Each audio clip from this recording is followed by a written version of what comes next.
Hey everybody, welcome to English 2120 World Literature. I'm Kristen and I'll be your instructor.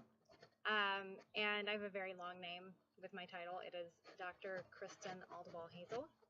So I'll sign everything as Dr. Claw because it's much more efficient and it also kind of makes me sound like a supervillain, which I really enjoy. Let me take a moment to introduce myself. I'm a native of Malden, South Carolina. I got my undergrad degree at Duke University with majors in English and in Medieval and Renaissance Studies. And I got my doctorate in English at the University of California in Davis. And I currently live back in Malden with my cute dog and my husband, so obviously I like the place. For fun, I like to knit, run, garden, and play video games, and I'm a PC gamer, if any of you are wondering. You'll find me active in the class every weekday from 10 to 2 on Mondays, Wednesdays, and Fridays, and 10 to 12 Monday, Wednesday, Fridays, and 12 to 2 on Tuesday, Thursdays. And that's when I'll be responding to emails, discussion boards, things like that. We have a very active bird outside apparently.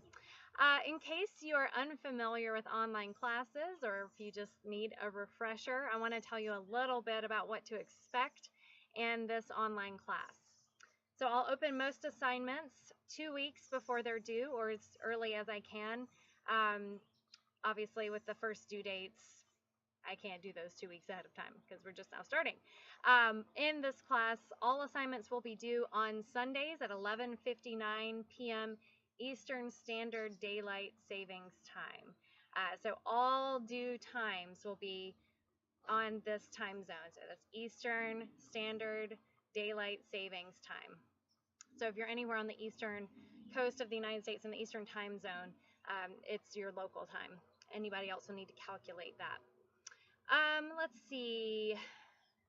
Oh, well, the reason that everything is going to be due on Sundays is to accommodate different people's schedules because I know a lot of you are going to be maybe working full time this summer or just have other obligations that might make midweek due dates kind of difficult. So I'm clumping everything on Sundays with the exception of our final week of class because the last day of classes is a Wednesday that week. And that's June 21st. So that will be the due date for that week, and then finals week for summer session is actually the Thursday and Friday. So our final exam will be due June 23rd, which is a Friday. Okay. Schedule. Yes, I have provided a schedule of suggested completion dates and orders for the assignments and reading selections. Following this schedule will help you pace yourself. So that you don't end up with a ton of reading and a bunch of assignments to complete in one sitting, which would actually be impossible with the amount of work you're going to be doing. Keep in mind that we have 5 weeks in this summer session to complete the same amount of work that usually takes 15 or 16 weeks in the semester. So the pace and the suggested schedule will be intensive, but it will help you complete the class successfully. Finally, on Mondays, I'll be posting Monday motivational videos, and those will contain reminders of where you should be in the course, what major assignments or new texts are coming up, and whatever tips or tricks I think that will help you complete the class for the week.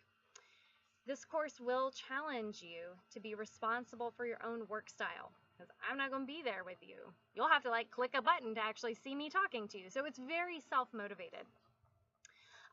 And this is part of why I've grouped all the assignments so that you can figure out the best pacing for yourself. However, if you try to complete everything only on the Sunday due dates, you will quickly fall behind in this class. Remember, 15, 16 weeks of work in 5 weeks. It's going to be a lot due every Sunday. You know your own reading and writing speed the best, so you can design a schedule for yourself or use the one that I have put together.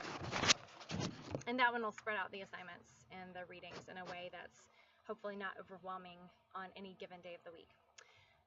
You'll also see that each assignment contains an outcomes section in the instructions. This is meant to help you understand what that assignment will accomplish for you as a member of the class, and also, if relevant, what larger outcomes it will accomplish. These outcomes can help you understand why I'm asking you to do the assignments I'm asking you to do, and can help you understand how you're building a skill set that you'll take beyond this class.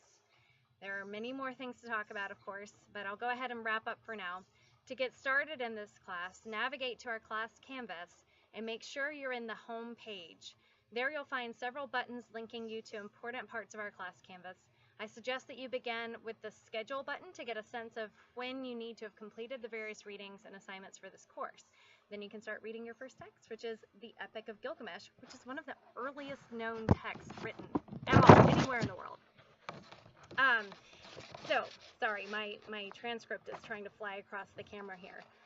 Please remember that you can always email me with a question, and you can do that either in your inbox on Canvas or by emailing me directly at my email address. You can also, if you have a question that's relevant to the class at large, post that question in the question and answer forum, and that's in the help area of our Canvas, because that way I can answer the question in a way that everyone can see it. So if you've got a question like, how do we post our discussion replies, or how do we embed images in our discussions? Well, more than you might want to know that. So that would be a good idea to post in the question and answer form, and then I can answer both you and the class as a whole. Anyway, so that's in the help screen, and it's also in the discussion section of our Canvas.